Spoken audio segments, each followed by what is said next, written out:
Whoa, check this out. It's bold, it's striking, it's new. It is the Kia EV3.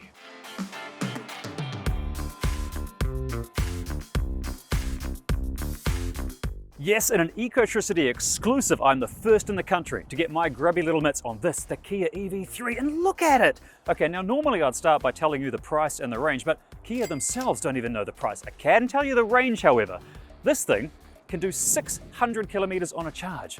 And what a piece of art! I mean, it's no Nissan Juke, and I'm sorry you had to see that, but this is striking, this is bold, but what's it like to drive? And we're off. And first, I've got to clarify that this one's a little bit of an oddball. This is a pre-production car. Some things in the final version may or may not be in this particular example I'm showing you, but I can tell you for a fact there will be 4 versions of the EV3 available in New Zealand, starting with the entry-level version. I'm going to put all this information up on the screen, but it's called the EV3 Light Air, and it has the smaller battery pack in it, which should give you up to 420 Ks on a charge. That's not bad. But then there's the other 3 versions. They all come with the chonky battery, 81 kilowatt hours. That's 81 units of electricity strapped to the underside of this car, which means this car will do up to 600 kilometers on one charge. 600 kilometers in a hatchback that runs on batteries. Like 10 years ago, that was unheard of. It's amazing how far the technology's gone, and 600 Ks doesn't just mean that you can do long road trips easily. It means that you charge less. So finally, this is an electric car for people who are used to the convenience of petrol. You know, you charge it once a week or once a fortnight at a public charger, and you just drive it normally. Which is great if you don't have charging at your house or apartment. This has got all the convenience of a petrol car without all the horrific downsides and expenses and costs to replace filters and belts and pulleys and spark plugs and exhaust repairs and fuel and oil and oh gosh. I mean, this thing, it's got all the positives, but seemingly none of the downsides, and it's kind of clear now why OPEC isn't exactly enraptured with this technology. As for motor power, this vehicle is propelled by a 150 kilowatt electric motor, driving its front wheels with 283 newton meters of torque, which means if I put my foot down now, oh, that's very close to breaking the law, it has no trouble in getting up to speed. It's not the zippiest car you'll ever drive. 0 to 100 time, 7.5 seconds. For a combustion car, that's quick. For an electric car, that's all right. It's pretty good, but you won't need a neck brace when accelerating. As for ride feel, well, we're in the city right now, but so far, it feels good. I mean, again, I'm struggling to fault it. It just does everything it's supposed to do. I guess you could say it's remarkable in its unremarkableness, but I have a lot more to cover in this video. I'm sure I'll find something I don't like about it. Right now, it just seems very sensible. Another great thing about city driving are these paddles on the side of the steering wheel. No, they're not gear changes, it's an electric car, it doesn't have any gears. What they do is they increase or reduce the regenerative braking. That's braking that turns energy into electricity.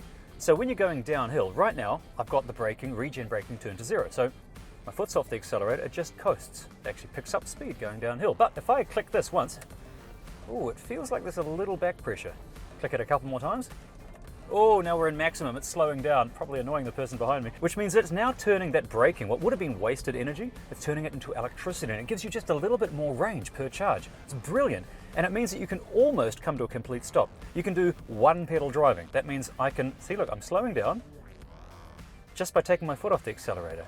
But it doesn't have complete one pedal driving. I have had to stop using the brake at that last little bit. Now some people find the run pedal driving is horrible, they hate it, others love it. I would suggest try it for a few days first. Once you get the hang of it, you'll start to like it. It makes driving much easier. You just accelerate, decelerate just with one foot. It's one pedal driving, that's where it gets the name. Now while the ride right now is absolutely blissful and comfortable, I should point out that this has Korean suspension. The final New Zealand and Australian product will have suspension that is tuned for our roads, our lunar surface roads, which means that, it's gonna have slightly tougher suspension and stronger bushings, which means that it will feel a little better on New Zealand roads. Right now, this is a little bit floaty, and personally, I like floaty, but this is not the best when you hit roads like, well, the Waikato Expressway. And while I'm sitting here at a traffic light, let me recline into my seat. It is very comfortable. It's all electronically adjustable, both on the driver's side and the passenger side. One thing I haven't noticed before in a car until this one is how fast the seats actually move. That's a weird thing. Also, what's interesting is this has seated heats. Yes, it's got heated seats in both the driver and the passenger seat, and the back seats as well. There are controls on the back doors there. Plus, here is a cool little piece of resistance. Look at that. I have ventilated seats on both the driver and passenger seat. I love ventilated seats because they're a great way to keep your spuds cool in summer. But it's an absolute dream to get in and out of. The seats are comfortable. I mean, it's like they've thought about everything. I'm still struggling to find downsides to this car. I'm sure it will. But right now it seems okay. Everything works. Everything's well designed. It's all okay. I mean, it's kind of boring really, isn't it? You want something to hate. It all just works. It makes me seem very unobjective. All I'm doing is praising it because I haven't found anything wrong yet. What are they doing that's terrible? There's got to be something. But as I crawl along in Auckland's fast-moving traffic, I might have found something that's complaint-worthy, and that is the space in the back. It's not as big as most EVs I've been in. In fact, this car is just a couple of centimeters shorter than the Kia E-Niro, which is another popular EV, which means that there is limited room in the back. There's still plenty of room, but not as much as I'm used to. And same goes for head height. I'm 5'10", which is the same height as Daniel Craig from James Bond, but they've never asked me to fill in for him. And there's still a reasonable amount of room in there, but I wouldn't want to be more than 6 foot tall in this car and ride in the back. The seats are great though, eh? They're great comfortable seats. To be stuck here in traffic, I'm in a nice quiet cocoon. The sound insulation in this thing is fantastic. Just makes sitting here in this Auckland traffic comfortable. Like I forget I'm in traffic. I've got all this fabric around me, you know? I love it. Thank you. See, it puts me in a good mood. I'm waving at people.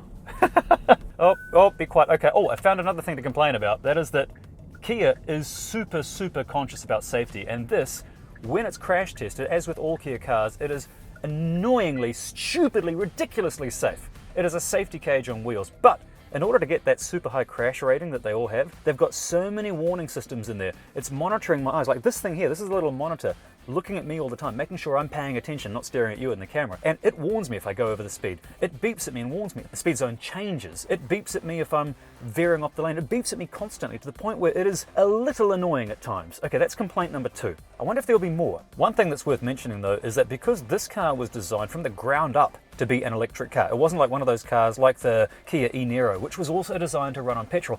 This was designed always to be electric. It means that they've thought about the space more intelligently. It means they've maximized boot space, even though this is a slightly more compact car than the E-Niro. Like for example, look at the room in the back there, 440 litres. That's enough for one adult male at least if you're doing the Mafia test. Plus, if you lift up the floor in the back there, there's some extra room in there. There's enough room for an umbrella. I think that might just been left behind by one of the Kia people. Or you can take out that entire floor. Look, it slides out completely. And if you drop those seats down, look at that, 1,250 litres of space in there, which means you can possibly lie down there if you happen to work for Cirque du Soleil. But if you're looking for more space, I got you sorted. Pop open the bonnet and look at that. You have a fartment or front compartment, and it seems to be weatherproof as well, which means you can put your charger and some basic things in there to keep them weatherproof, keep them dry from the elements. It's just a great use of space, and more car makers should do that. Let's move on to gadgets now, and this is possibly my favorite segment because, well, it's a Kia. They've loaded it with tech. Let's start with what's right in front of me. In front of me, I have the 12.3-inch instrument cluster, which is showing me all my range and my speed and stuff. Then, on the left, I've got another 12.3-inch cluster. This is controlling the telemetrics. It's controlling all of the maps and, well, where I can find my next charger. It's controlling all of the stereo functions and all that. But I do also have buttons. Yes, I've got buttons. Thankfully, car makers are starting to listen to us, saying that buttons were cool at first, but now it's kind of like the Macarena, you know, they're going out of fashion. Look, I can either use this 5-inch display here, which controls all of the options. I can recirculate, can do it here as well.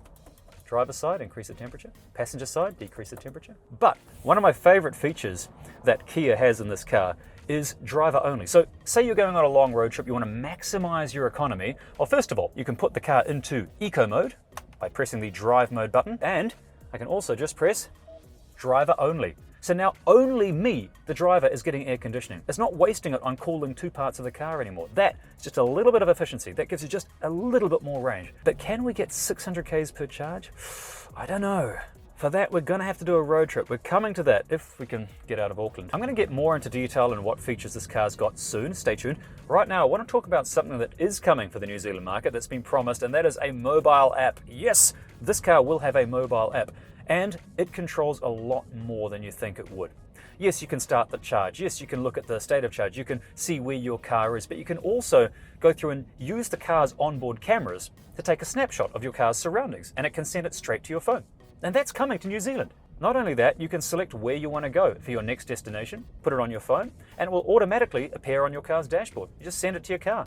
Another cool function, if you're a bit of a gadget freak, is that it's got all of the car's error codes. You can go into the car's computer and you can just check everything's okay. Your tire pressure, your service history, all that sort of stuff's available right there on your phone. You can do that from your living room while your car's outside charging in your driveway. Now, something else this car has is a heads-up display right in front of me showing my speed and navigation and stuff like that, the speed limit I'm in. Now, not every version will have a heads-up display. It's still being fine-tuned. The top spec one definitely will, but I'm not sure which other versions will have the heads-up display as yet. Now, this car does have wireless phone charging. That's good. It's right here in the middle here, so you pop your phone down there and it charges by itself. Also, one thing this has is wireless Apple CarPlay. Yes, wireless Android Auto. It's all wireless, finally. It's about time. That means that you can just select where you want to go on your Apple device, your Android device, and when you get in the car, boop, it appears on the screen right in front of you. It's fantastic. And another gadget which could be handy right now in stop-start traffic is lane keeping assist and adaptive cruise control. So let me turn that on, put it on auto steer.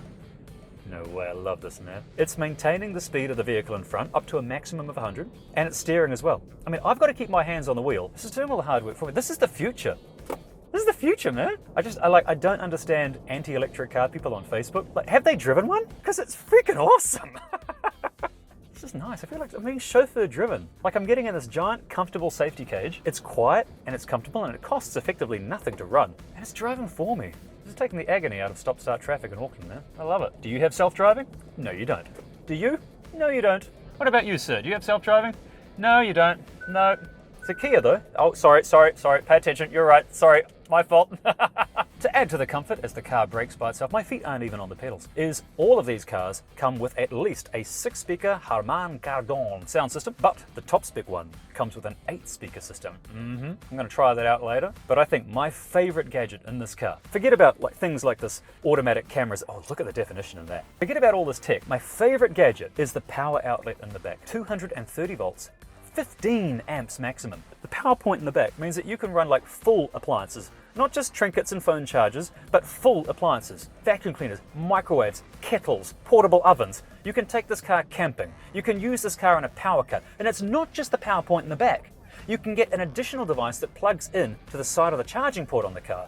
And you can take power out that way as well. People used to say, oh, what are you going to do with one of those electric cars in a power cut?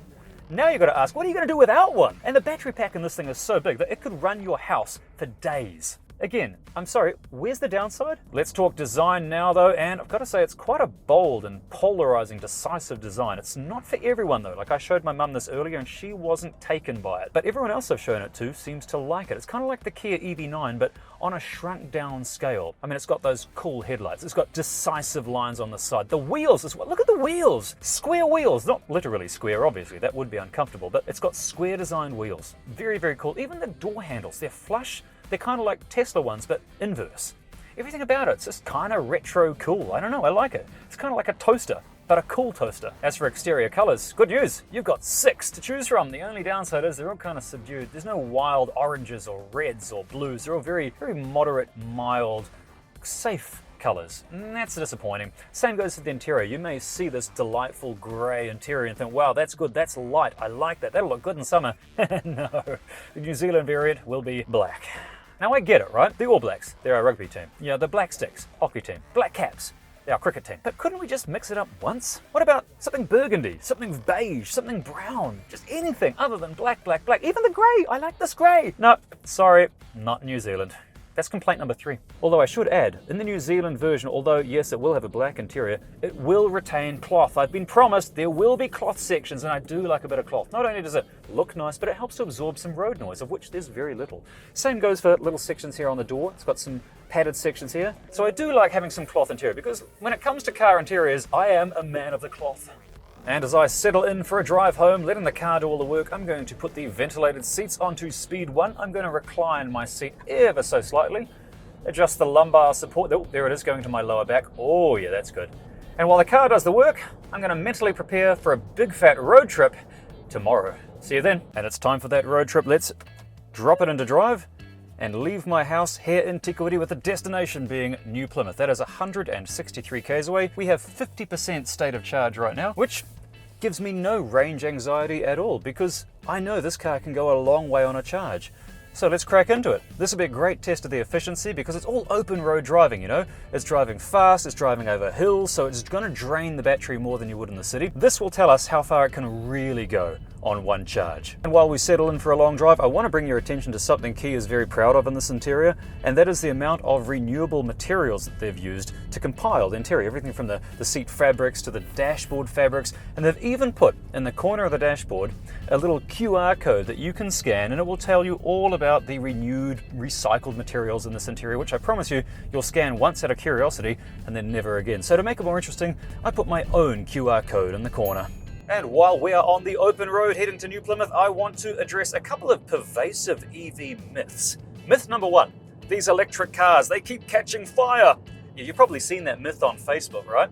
It's just not true. In fact, an insurance company in the USA did a comprehensive study, and they showed that on average, per 100,000 vehicles, guess how many petrol cars caught fire? On average, 1,529. And now guess how many electric cars per 100,000 catch fire? 25. Just shows you how false that myth is, yet it keeps getting spread on Facebook for some reason. Myth number two is that these electric car batteries, well, they've got to be replaced every 3 years, every 4 years. You've heard that myth as well, right? I have. It pops up on my Facebook almost daily.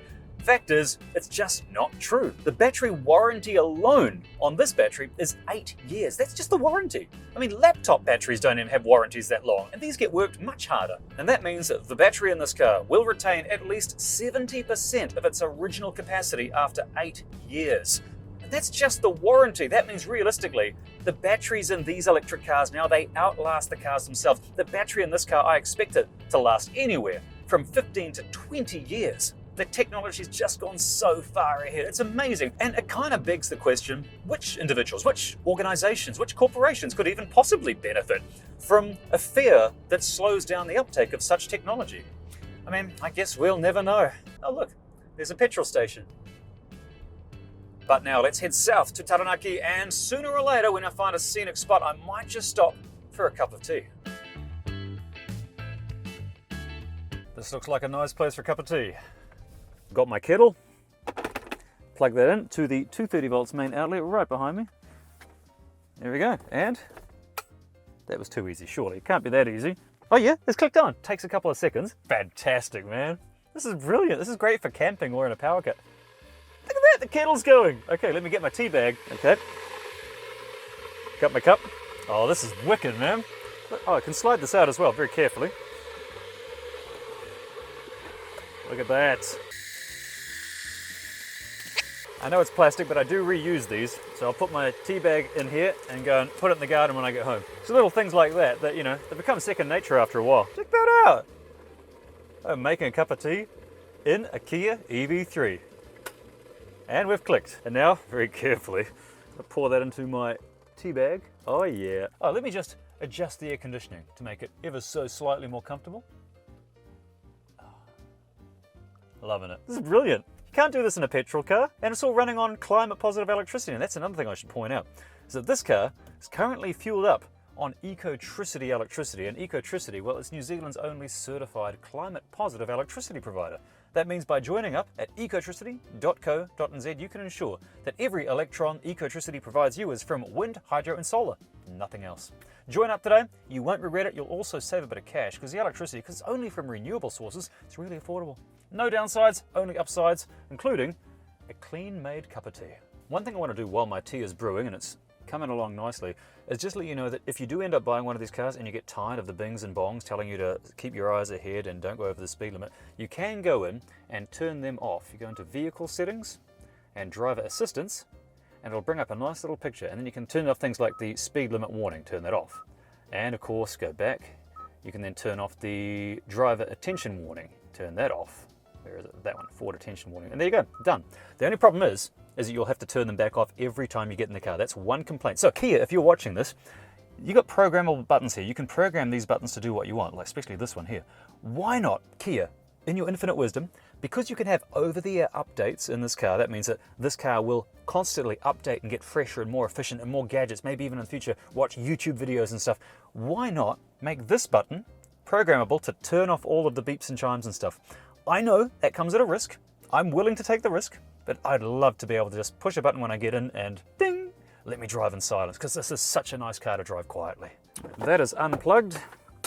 Put that away. And now, take the tea bag out. Oh, I forgot a teaspoon. What an idiot. Because I have the intellect of a boiled potato, I forgot a teaspoon. So how do I get my tea bag out? Use my sunglasses. What an idiot. This started off so well, right? It was so convincing. Look how great this technology is. And then this muppet behind the wheel. Forgot the teaspoon. And there we have a beautiful cup of tea made here in Cafe Kia EV3. Just like Grandma used to make. It's actually a nice cup of tea. The only thing missing on this bit of platform here that looks suspiciously like a cheese platter is cheese and crackers. And fortunately, I've come prepared. Let's crack into it right now. Let us get an cracker. Let me move that up so I've got full access to the cheese platter. And we have a selection of knives. I have sanitized this earlier, don't worry. I don't know. That's not a knife. What is that? I don't even know what those are. That's for drywall. All right, let's try taking a slice of camembert next to my Kia made bit of tea. Oh, look at that. Check that out. Nice slice of cheese here in the cafe, in Cafe Kia. There's a cracker. This beats. Remember those pictures you used to see of your grandparents when they used to take their Ford Humber or whatever it was, some ancient old car on the side of the road and have a picnic? Now you can do it in the car because we've got air conditioning and electricity. This is the future. And we are done. Tea is finished. Now I'm just going to quickly use my battery-powered vacuum cleaner. This runs on batteries just like the car. Look at that. Brilliant.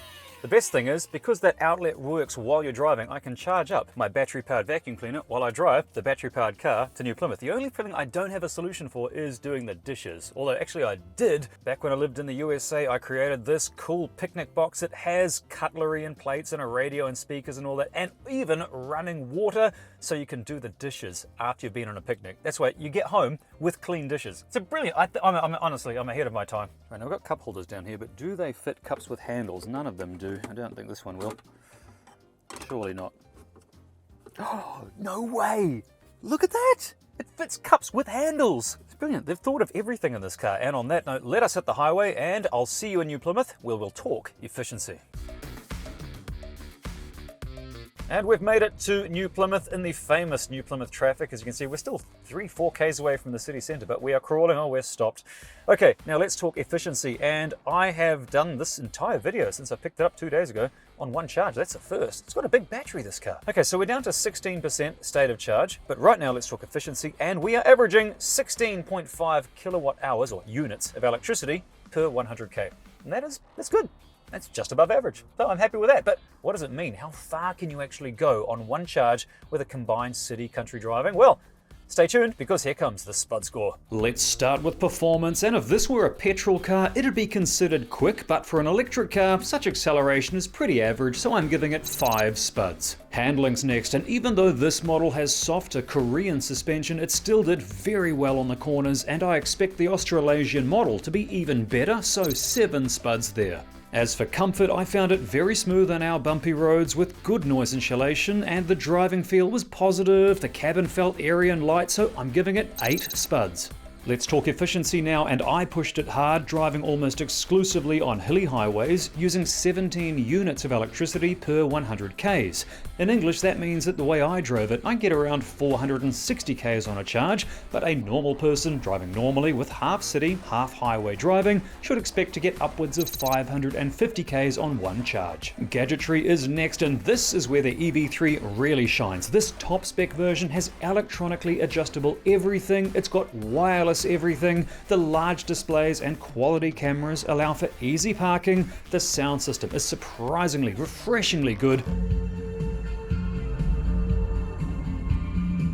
And the whole thing is smart. Like when you search for a nearby charger, it'll tell you how many are there and how many are in use, and that is brilliant. Plus the EV3 has its own mobile app which allows you to control the car's temperature. You can take photos with the car's onboard cameras. The app does so much that it's actually a little overwhelming, and of course it's even got vehicle to load as an optional extra, but it's the onboard mains power that I love. I wish all electric cars had this. It's just brilliant. And with this small car's massive battery, it'll power your appliances for literally weeks. This gets 10 spuds and they are well deserved. Nice one, Kia. But is it good value? Well, I don't know. That's the thing. They haven't told us the price yet. So I can only give it a default 5 spuds and hope that when they announce the price, it will be affordable. As for charging speed, it is not bad at all. I rapid charged it twice at ChargeNet Hyper Rapid Charges, and I found it took around 31 minutes to get from 15% to 80% full, and that's a typical charge on a road trip,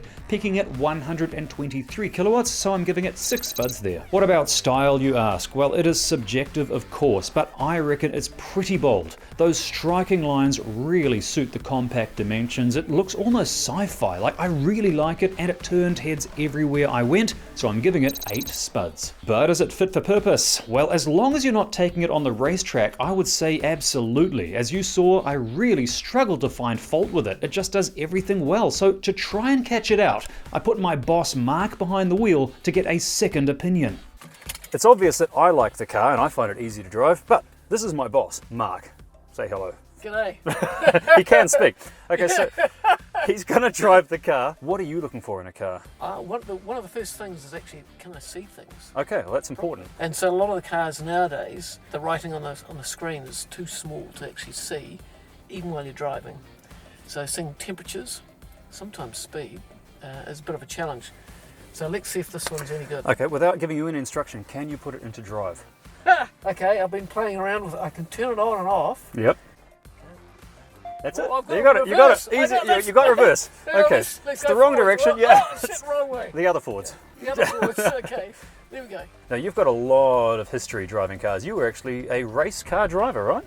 I used to drive a rally car many years ago. All right. So you know a thing or two about cars and what works and what doesn't. I actually bought the first Leaf in the country. That's right. I've had the pleasure of driving that and running it out of electricity. You have, yeah. Thank you for that. All right. We've been driving for 5 minutes now. What's your impression on, first of all, driving perspective? How well can you see everything? Yeah, no, it's great. Visibility's superb. So What about seating position? How comfortable is it for you? it's good.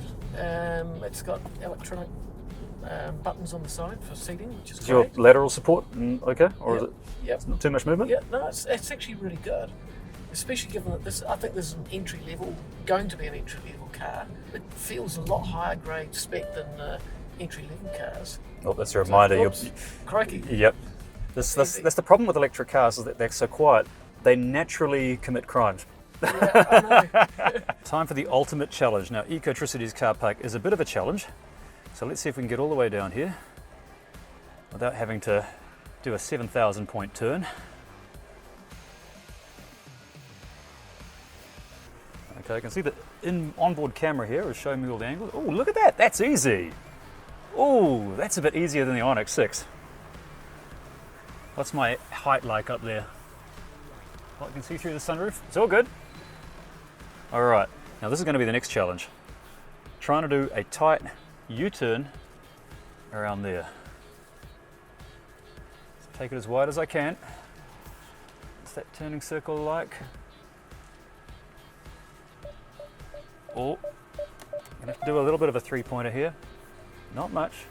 Still easier than the Onyx 6. Ooh, made it. Turning circle on this is actually pretty good. Now if this was a bigger car, well, some cars just wouldn't be able to do it. Some of the people in the office that have Model Ys, they've scraped their wheels already, Marsha. But this thing, tight little turning circle, piece of cake. So it gets the green light from Mark, but all of that means nothing without a decent PSC, and despite the top spec version having a cheese board instead of a center console, it still held no fewer than 66 spuds, which gives the Kia EV3 a total spud score of 71. Not bad. And that is the essentials of the EV3. It's an all-round accomplished vehicle. Struggling to find fault with it. Yes, it chirps and chimes too much, but that's about it. It's a very tech-heavy car, but you can just drive it like a normal car. I mean, it's got buttons, it's got Android Auto, the seats are comfortable, it's quiet in here. It's just a decent machine. It's not a very exciting outro, but it is just a decent machine. It does everything you'd want. But the real reason I brought you to New Plymouth wasn't just to see what this car is like efficiency-wise on the open road, but I wanted to get a slow-mo drive-by of this striking-looking building. This vehicle looks staggering going past the Govett Brewster Gallery. What a contrast. Look at this car. Look how fresh it looks. Wouldn't you want this in your driveway? What a sweet looking machine, and what a cool looking gallery. I can't wait to see that footage. I know this car's gonna look good. It's just a striking looking car. It's a sensible family car, but it looks futuristic, and underneath the surface, it is futuristic. I'm very privileged to drive this. I think I've learned enough about this machine to know it's a decent machine. The only thing I don't know, Kia, you've got to tell us the price.